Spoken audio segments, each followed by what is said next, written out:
Good day, Madam Sharifa.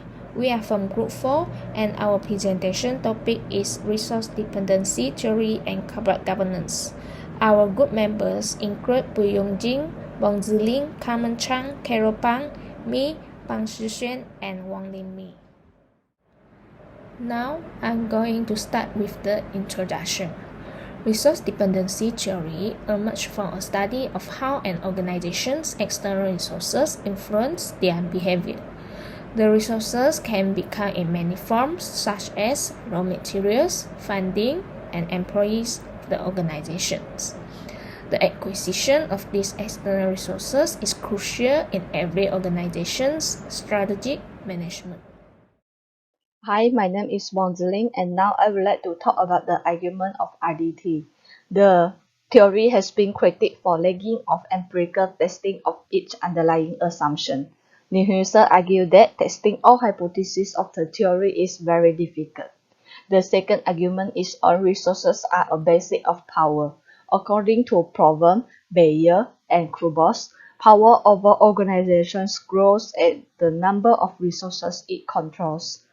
Thirdly, is the relationship between resource dependency and organizational structure. Scott argued that it does not necessarily the differentiation of organization is corresponding to reliance on resources. Next is on power and efficiency. Donaldson argued that it does not illustrate why the organization should be seen primarily as political system rather than technological and economic system. Additionally, there is also an argument on interconnected concept between resource dependency and power. Thornburg argued that exclusive confinement to material resources and the neglecting of power systems that are not mostly linked to objective resources. Lastly, the theory is argued for its inability to predict merger and acquisition (M&A). Wilkinson argued that M&A might be caused by other reasons such as historical conditions. My name is Carmen Chang with metric number 69269. Now I will continue with the advantages of resource dependence theory, in short form RDT. The RDT emerged from a study of how an organization's external resource influence its behavior. Raw materials, funding, and workers are all examples of resources. Obtaining these external resources is a crucial part of every company's strategy and tactical management. Besides, RDT helps a company's ability to acquire, change, and use raw materials quicker than competitors. The idea behind RDT is that resources are critical to organizational performance and that having access to and control over them is a source of power. Moreover, RDT presented the construction of links between the organizations and its external environment through bots, since organizations that build linkage increase their survival and performance. Appointed this director with clout and access to key policymakers and government is recognized as a crucial strategy for survival, as organizations may extract valuable resources attributable to their knowledge and reputation in their fields. This might help the organization gain credibility in society and achieve its objective and boost performance. Directors can also offer resources like skills and knowledge through RDT. My name is Carol Pang and my metric number is 69270. Disadvantage of the resources dependency theory. If a company is too reliant on single provider, it will bring to the risky business because when the provider go out of business or change the policy, a company may run the risk of losing everything. Besides, it will cause the pressure on the management. The manager should organize the preventative measures to reduce the dependence and it is time-consuming. Next, it will cause the employee retain ability become lower.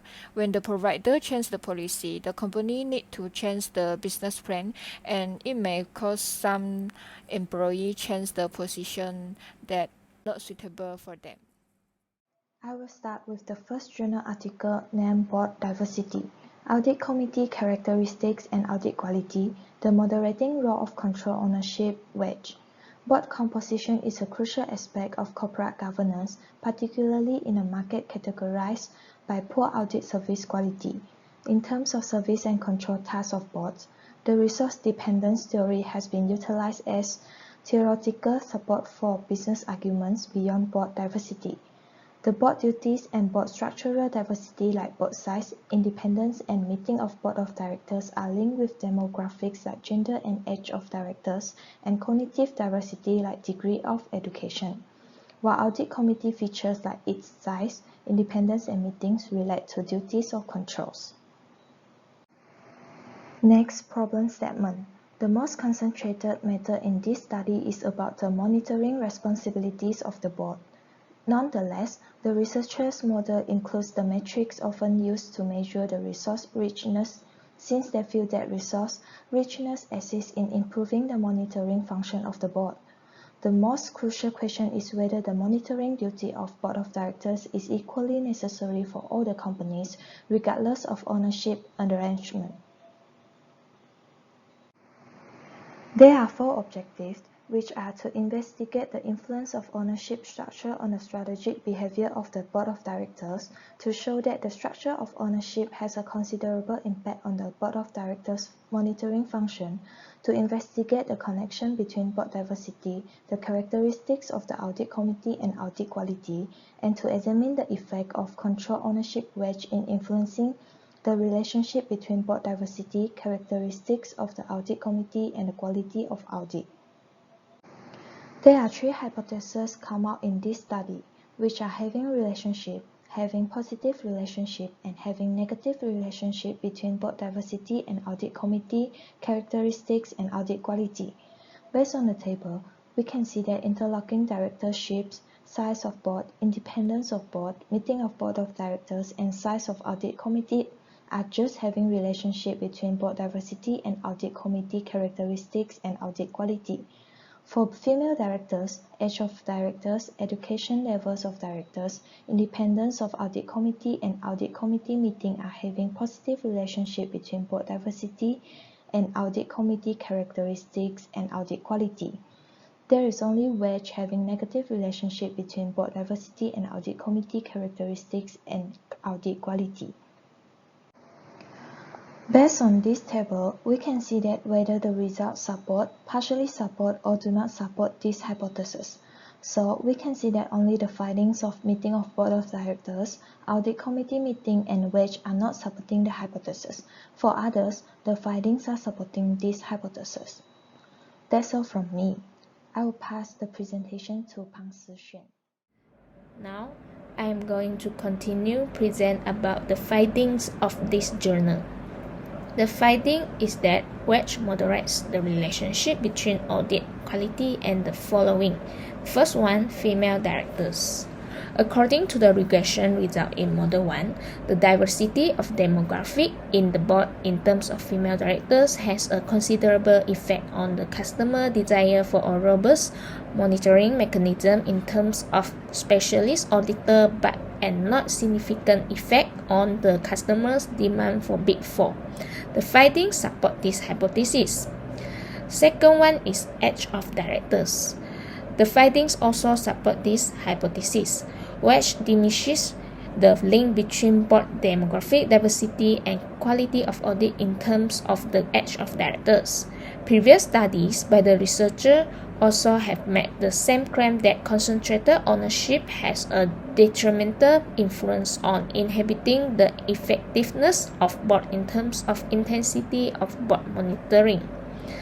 The third one is interlocking directors. The findings support this hypothesis. The influence of cognitive diversity on Big 4 is minimal, and it becomes inconsequential when a moderating variable such as wedge is included. The basic assumption is that the board of director monitoring role is intimately tied to the ownership arrangement, and the interaction between the arrangements result in diverse patterns of auditor selection by the company. The fourth one is education level of the directors. The findings also support this hypothesis. The previous research in the domain of the company performance supports the moderating effects of wedge on the link between the education level of the directors and quality of audit. Even if the wedge has weakened this relationship, directors with high education advocate excellent quality of audit. When compared to the less educated non-qualified directors, directors with higher levels of education are more capable of dealing with financial challenges. Next is about the size of board. The findings also support this hypothesis. In the presence of a wedge, the impact of the board size on the quality of the audit is less powerful. This reasoning is consistent with the findings of previous study who found that the wedge reduces the client's incentive to seek for high quality audit services. Next is independence of board. The findings support this hypothesis also. The presence of a wedge has a negative impact on board independent decision to choose auditors from Big Four in Turkish. The existence of dominant shareholders affects the independence of the board of directors. Controlling shareholders may choose the directors who are linked to them rather than choose the true independent directors in order to maximize their interests. Next is meeting of board of directors. The findings do not support this hypothesis. In the presence of wedge, there is an adverse relationship between the meeting of the audit committee and the quality of audit in terms of Big Four and specialist auditor. This statement suggests that the more audit committee meetings there are, the less likely it is that a powerful external monitoring system will be appointed. Previous study provided evidence for this claim that there is a substitution impact between the corporate governance and ownership arrangements when it comes to the function of the monitoring. Next is about the characteristic of audit committee. First one, size of audit committee. The findings partially support this hypothesis. To meet the corporate governance standards, Turkish companies must have at least 2 directors on their board of directors. This suggests that Turkish companies recognize the importance of the internal corporate governance tool in protecting the shareholders. In the presence of wedge, the size of the audit committee has a negative effect on the demand of customers for quality of audit in terms of Big Four. The consequence is that a wedge weakens the link between audit committee size and specialist auditor. This demonstrates that a wedge provides a negative impact on this relationship. Next is independence of audit committee. The findings support this hypothesis. Due to the moderating effect of the wedge, the independence of the audit committee has a beneficial impact on the appointment of auditors from Big Four. The availability of wedges weaken the relationship between the independence of the audit committee and the auditors from Big Four. This statement illustrates the fact that the appointment of auditors from Big Four increases with the independence of the audit committee. These findings suggest that a wedge, in conjunction with the independence of the audit committee, promotes the selection of the auditors from Big Four. The last one is the audit committee meeting. The finding does not support this hypothesis because the Model 2 results show that there is no significant relationship between the meeting of the audit committee and the quality of audit in the presence of a wedge. Due to the wedge, the controlling shareholders have significant incentive to expropriate the wealth of the minority shareholders, and this causes the value of the firm to decrease. This has a negative impact on the external investor reliability and credibility in the information about the financial. Furthermore, this will reduce the corporate governance efficiency in increasing the incentive of customers in choosing a powerful monitoring method. Now I want to present about the conclusion of this study. This study supports the idea that the board of directors' efficiency depends on the wedge in monitoring the operation of the management. The findings of this study are consistent with the prior research. This study confirms that the wedge reduces the incentive capacity of the company's board to demand for the audit services with high quality. Now it's about the recommendation of this study. In evaluating the efficiency of the corporate governance, this study recommends the controlling of the ownership arrangement of the organizations. The essential criteria in corporate governance include the board of directors and audit committee of the company. According to the findings of this study, a strong board of directors and audit committee are essential. Due to the external monitoring methods, the board of directors and audit committee can assure a good quality in audit and safeguard minority of the shareholders from the influence of wage. The emphasis on the quality of auditing is due to the fact that the external independent auditor is a significant component in increasing the protection of the minority shareholders and investors. Now is about the contribution of this study. This study shows how control ownership wages affect the role of oversight of the corporate board of directors through the quality of Turkey audit services. Turkey has made significant changes in the field of external audits to improve the quality of financial reporting and integrate its capital markets with the EU capital markets. It is interesting to investigate the impact of these changes on clients' demand for high-quality auditors. Resource dependence theory demonstrated that the board has various incentives and the ability to require quality auditors to monitor management activities. Logistic regression and flexible generalized least squares used for regression estimation in this study.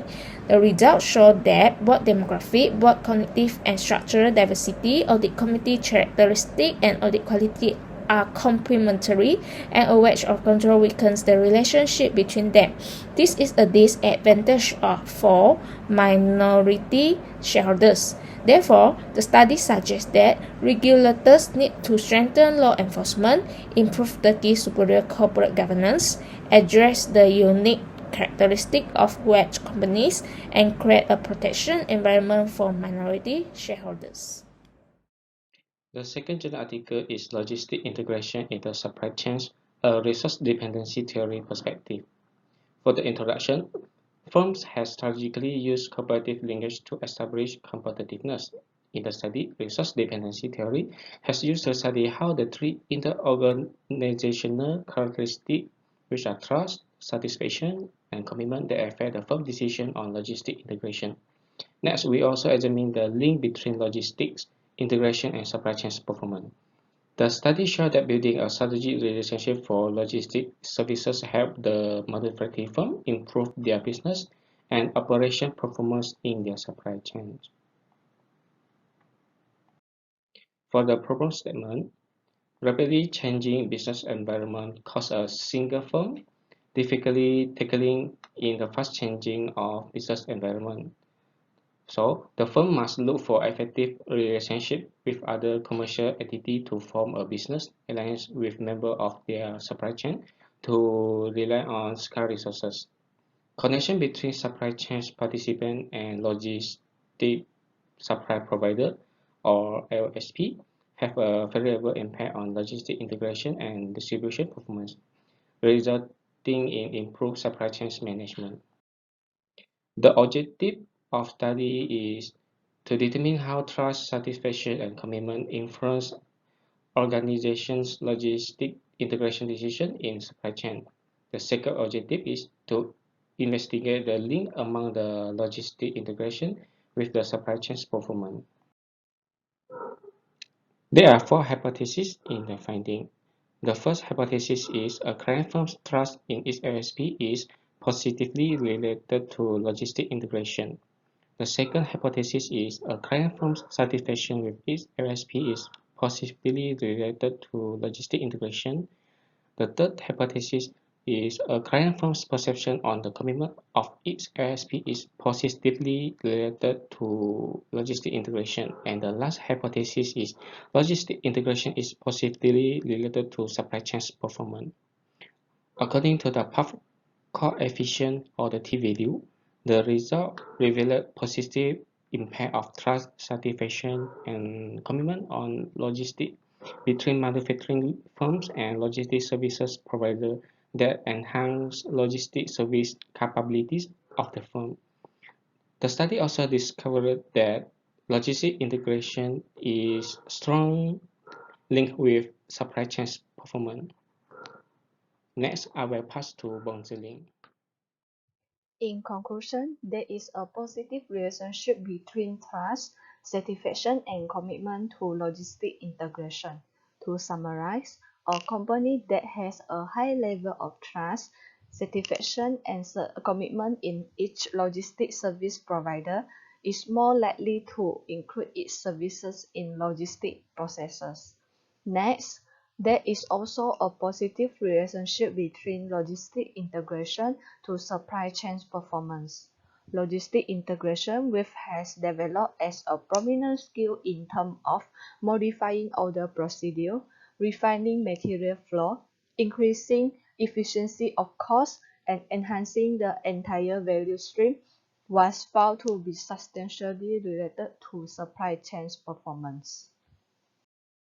For recommendation, we recommend that the logistic provider should be more commitment to address the company logistic related issue.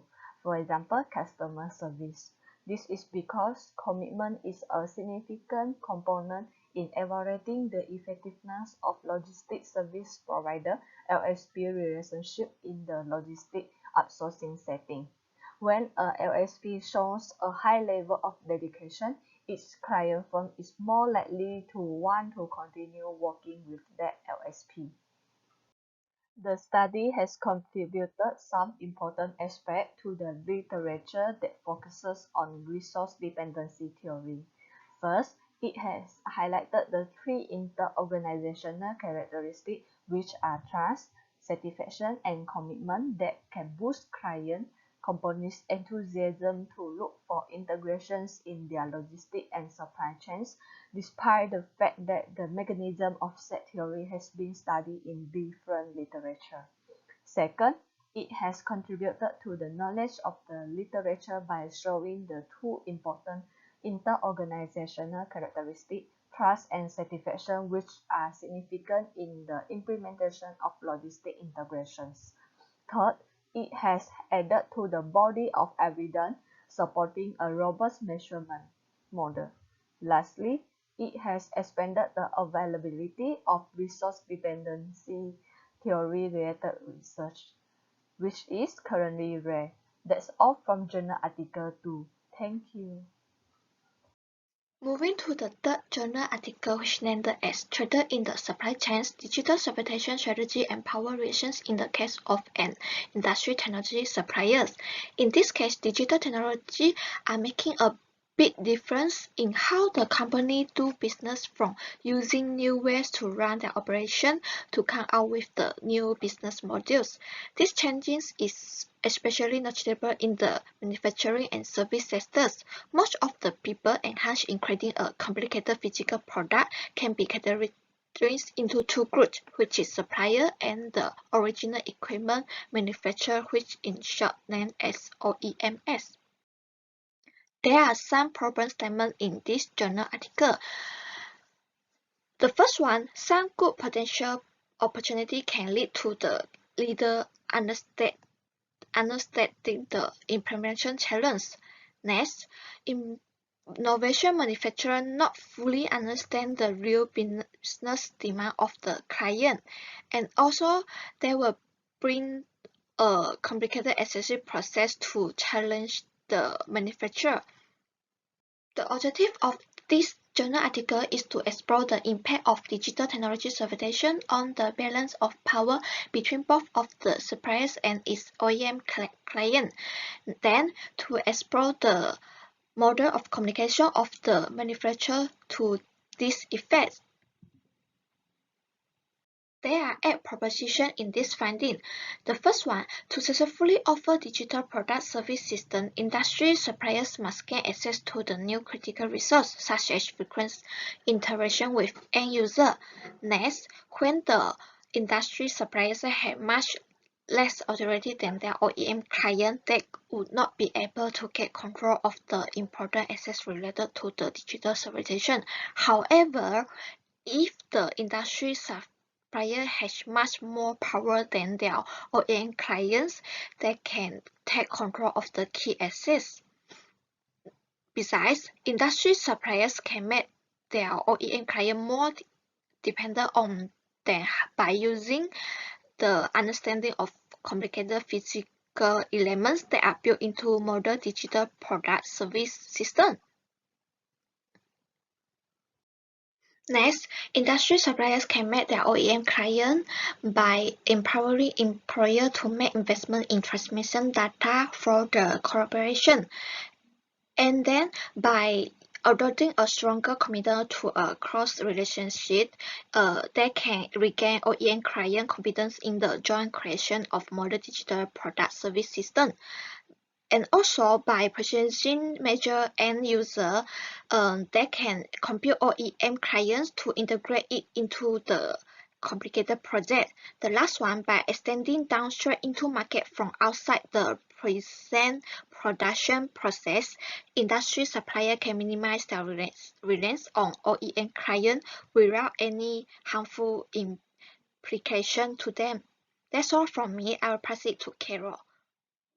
To conclude, from the perspective of the resources dependency theory, the power of the upstream company will become weaker if the digital servitizations apply.